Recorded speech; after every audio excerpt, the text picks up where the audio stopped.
Hai guys, Assalamualaikum semua. Hari ini Nina nak masak nasi goreng ayam telur masin. So ini adalah bahan-bahannya. Stay tune guys. Masukkan sedikit Maggi cuka rasa dan kita gaul-gaulkan dan kita goreng.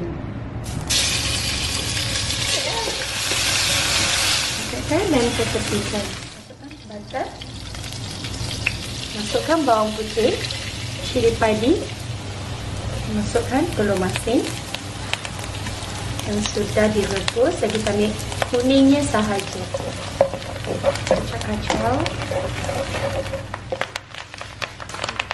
Masukkan Maggi cuka rasa.